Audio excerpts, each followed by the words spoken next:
What's up, everybody? Welcome to SLC Puck.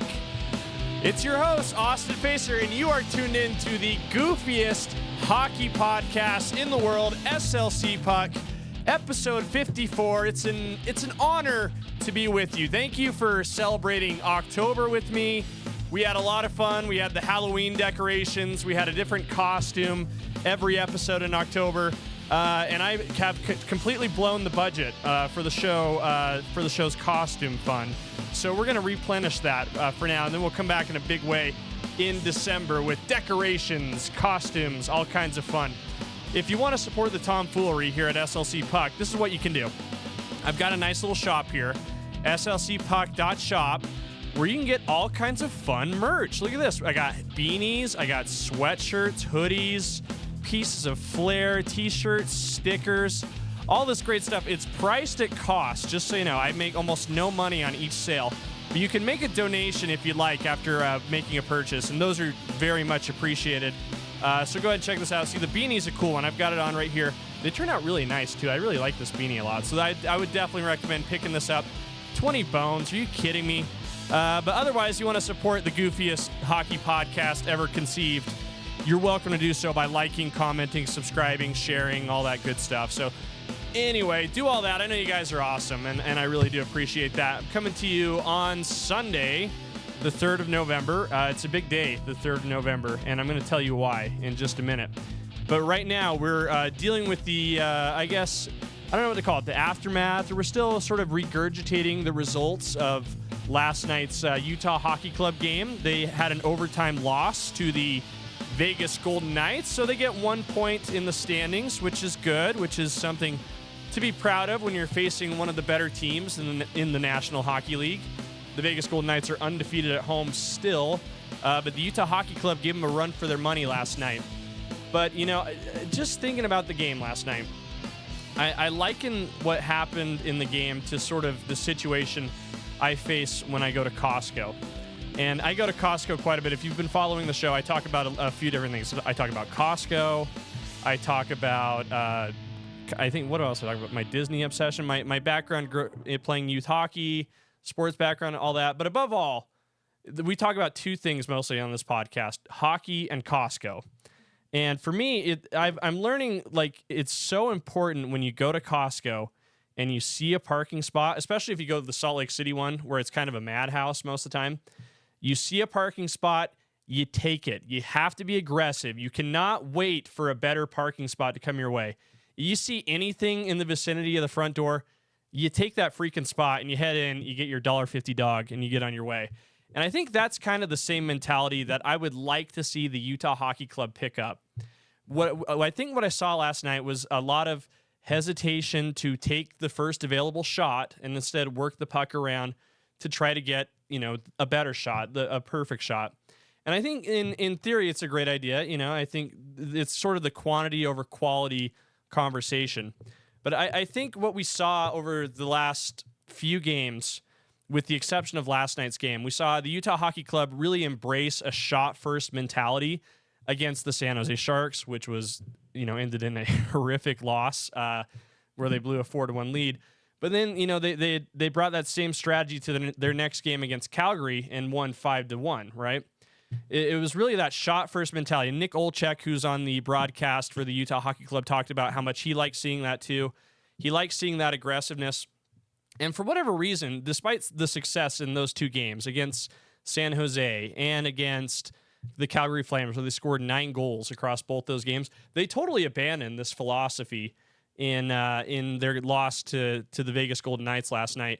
And just to sort of go over the box score here really quick, a couple things stand out. So the shot totals, Vegas outshot Utah big time, 35-19, including like stretches where, you know, they had 10 consecutive shots on goal before the Utah Hockey Club added another to their total. So the shot volume definitely favored the Golden Knights. You know, despite that, I thought Connor Ingram had a pretty good game in goal for Utah with 31 saves. What was also big for Utah in the game last night was that they didn't commit any penalties except for one and had a fight as well. And both of those trips to the box were spent by Jack McBain, who I really like. I think his aggressive nature is good. But overall, it was a positive that they didn't take more than those penalties. And Vegas only had one power play shot on goal the whole game. And having one of the best power plays in the game, I thought was good. But I want to just look at what I want to do right now. And, I talk about Costco and I talk about all the other things I like in pop culture. One of my favorite references to anything is anything that involves The Office. And as you can see here, this quote by Michael Scott, which I think he stole from Wayne Gretzky, is so relevant to what I'm talking about here. You miss 100% of the shots you don't take. Wayne Gretzky, Michael Scott. And I that was, to me, kind of the story of the game, looking at last night's box score. And for me, there's two things that really stand out in this box score. All right, and I'm looking at the individual stat lines here. And let's look at this big one here. He's the most important player on the team. He's the guy whose jersey I like the most. See here, number 9. I'm probably going to buy the Clayton Keller jersey when it goes on sale later this month. Keller in last night's game did register an assist, but had just one shot on goal. And that one shot on goal came in overtime, which means he played the entire 3 periods, probably about 20 minutes on ice, without registering a single shot on goal. Now, that sounds not great. Another Utah Hockey Club superstar had a similar stat line, also left a lot to be desired for. Mikhail Sergachev, who was a -2 in the game, he didn't register a single shot on goal in both regulation and overtime. And for me, that's like it. That's something that's like very like glaring. I mean, you can analyze the game in a lot of different ways. There were a lot of reasons why, the Utah Hockey Club couldn't secure 2 points on the road. But for me, that's like the most glaringly obvious thing is like, why aren't these guys getting more shots on goal? To me, it kind of defies like an explanation. I mean, we even saw in the game last night, like Ian Cole, who is not like a goal scorer in any way, he just threw the puck at the net and it just happened to go in. It's like clearly good things happen when you just put the puck on net. You can either find its way to the back of the net in the case of Ian Cole's goal, or you can get a rebound that can be an easy opportunity in a high danger zone for your teammate. And I think what's happening, especially in the case of Clayton Keller, is he's playing on a new line now. They've sort of reconfigured the lineups where he's playing with Dylan Guenther and Logan Cooley. And I think being with those two guys, Guenther in particular, I think he feels like a lot of pressure to be the John Stockton, of that line to facilitate and all that. But here's my argument to you, Keller. I think nothing frees up your teammates and again, this is just my opinion. I'm not Clayton Keller's coach. And I know Clayton Keller watches the show, and I know he loves it, and he likes to listen to this while he's playing on his golf simulator in his house, or what's funny? Someone said they saw him on Hinge the other night.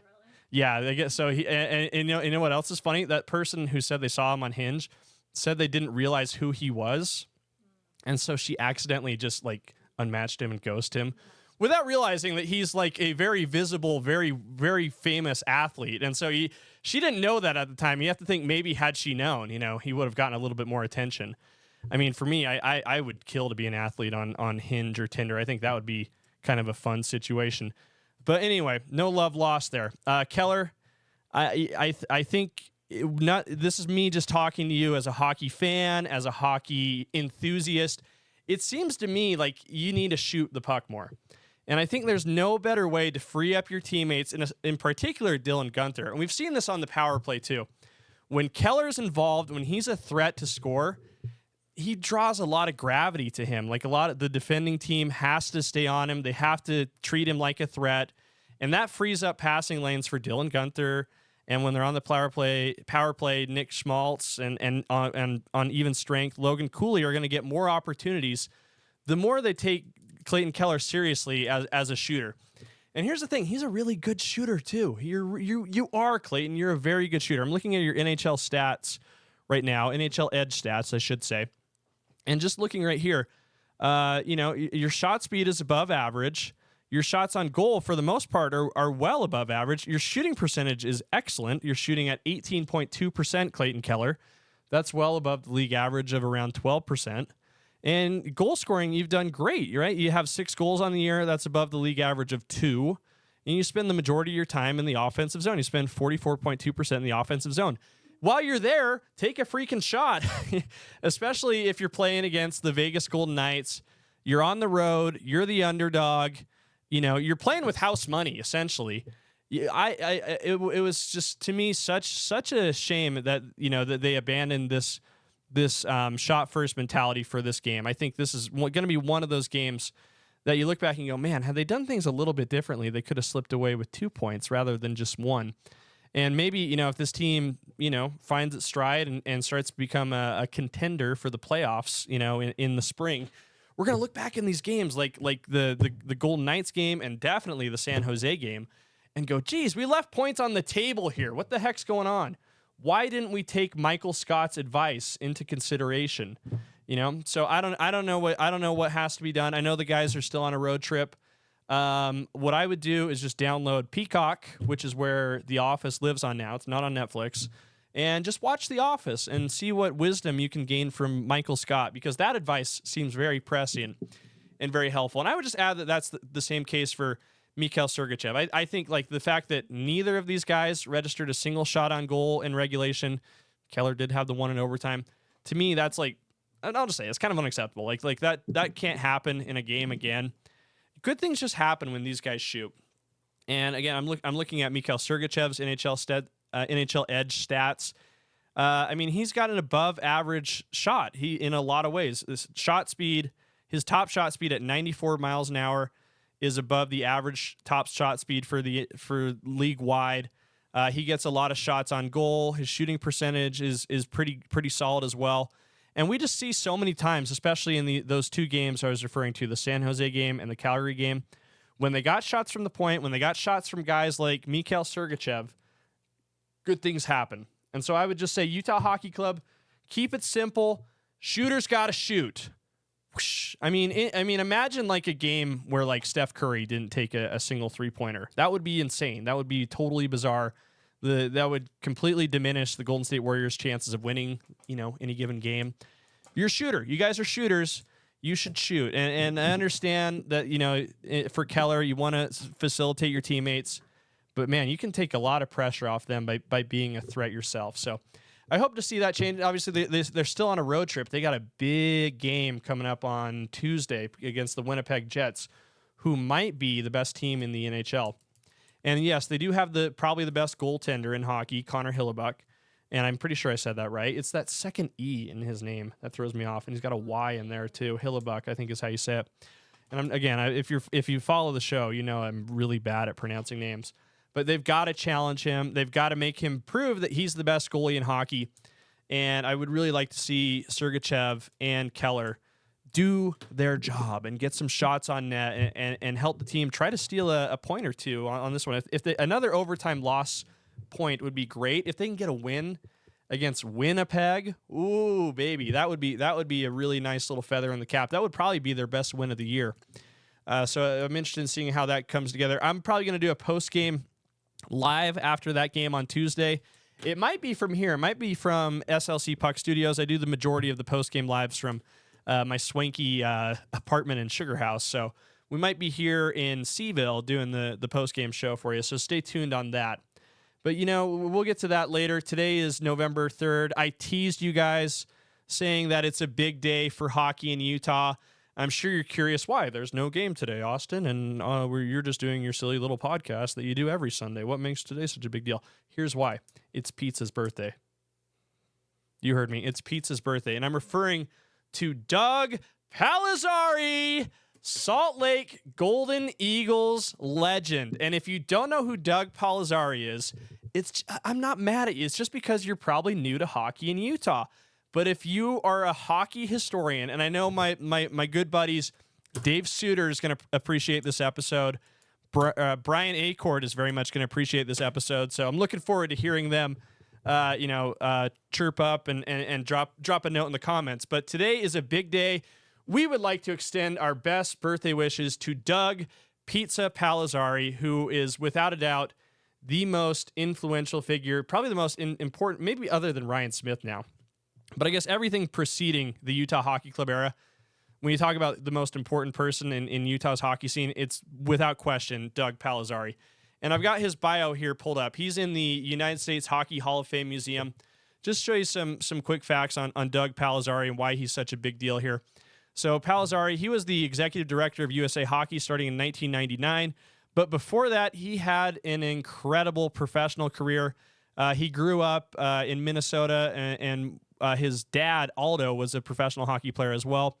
Doug went on, played for Colorado College, played in the St. Louis Blues system, did have a few games in the NHL, played about 108 games, scored 38 points on 28 goals. Excuse me, I said that wrong. 38 points, 18 goals, 20 assists. But his greatest impact came with the Salt Lake Golden Eagles of the CHL. And the reason for that is just because he was kind of a very diminutive-sized guy. I think he's only 5'5", so he just had a hard time, staying alive at the professional level. But he was an absolute superstar for the Salt Lake Golden Eagles. He was twice named the CHL's MVP, and he was named as the league's all-time greatest player by my favorite hockey publication, because they pay me, the Hockey News. And so Doug Palazzari is, here he is right here. You can see in this picture, he's got a Golden Eagles jersey on, just like the one I have on. I played on the Golden Eagles travel team when I was in high school. But Doug Palazzari, if you want to know more about hockey in Utah, Doug Palazzari is a name you got to know. I believe he's also in the Utah Sports Hall of Fame Museum, which is at City Creek Mall. And you can see me in there from time to time. I help them out with projects. I believe as of now, Doug Palazzari is the lone hockey representative in the Utah Sports Hall of Fame Museum. So go over there and check it out. They've got some great stuff on pizza, Doug Palazzari. But again, I'm looking at his Wikipedia right now.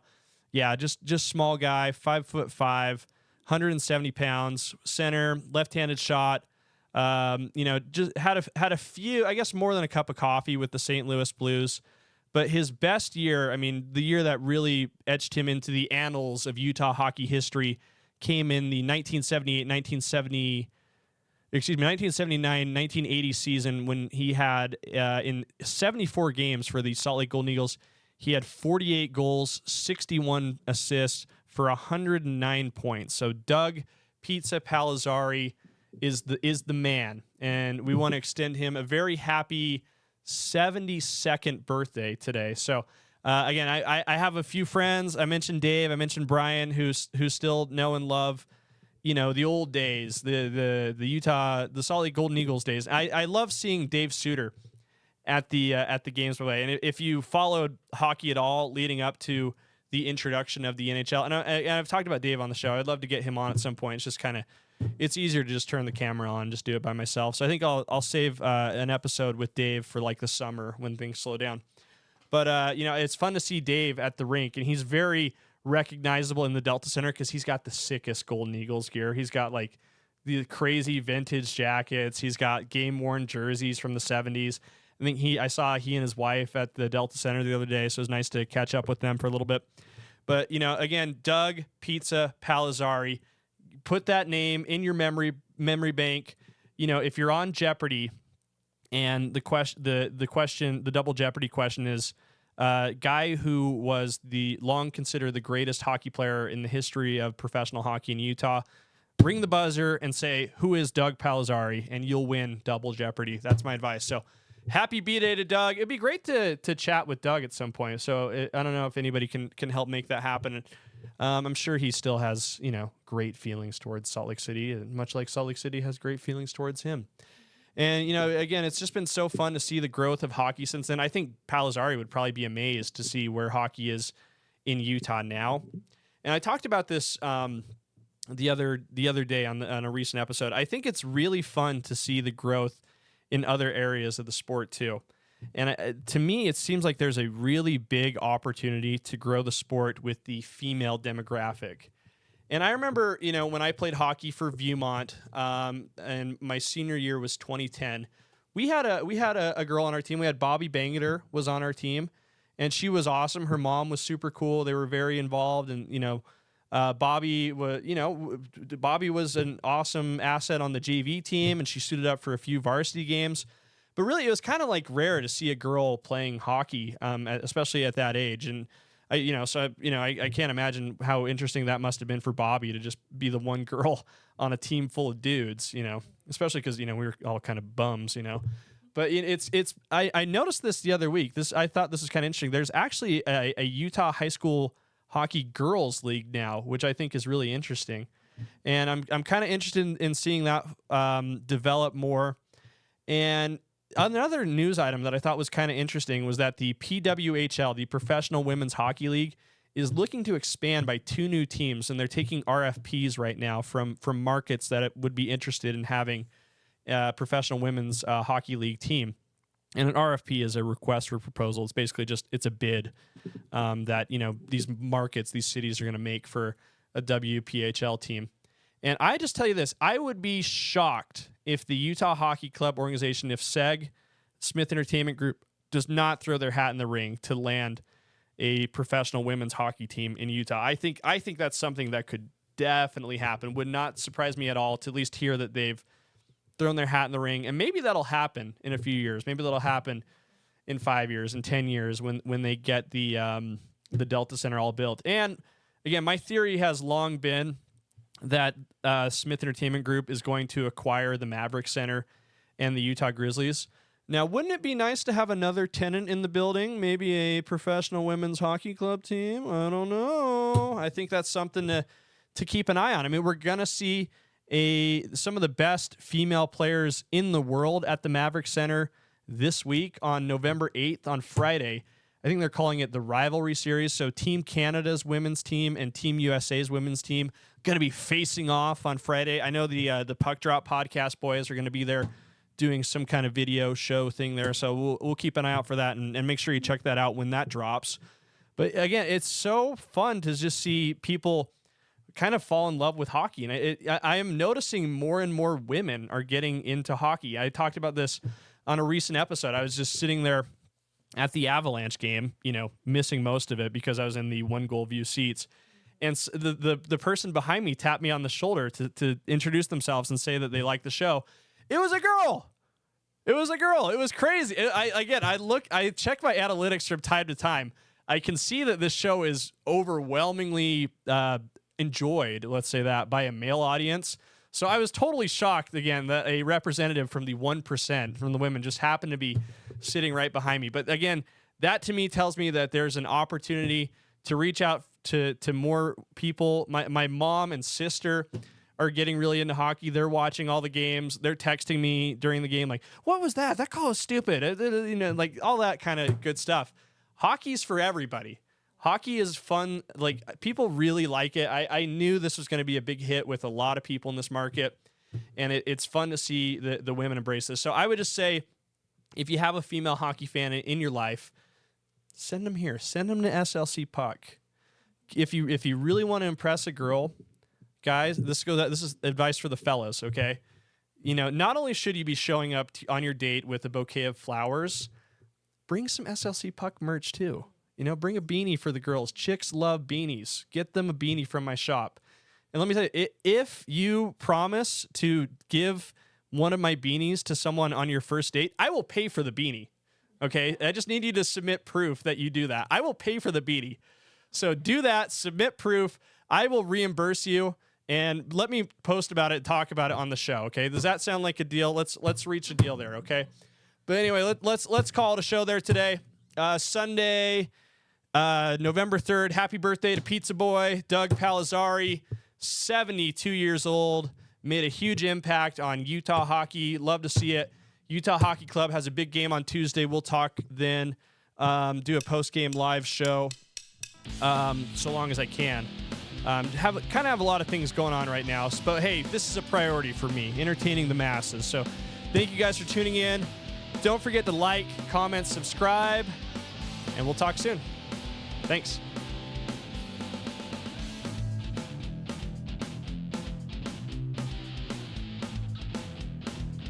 Hold on, I can't find the title card. There it is. Okay.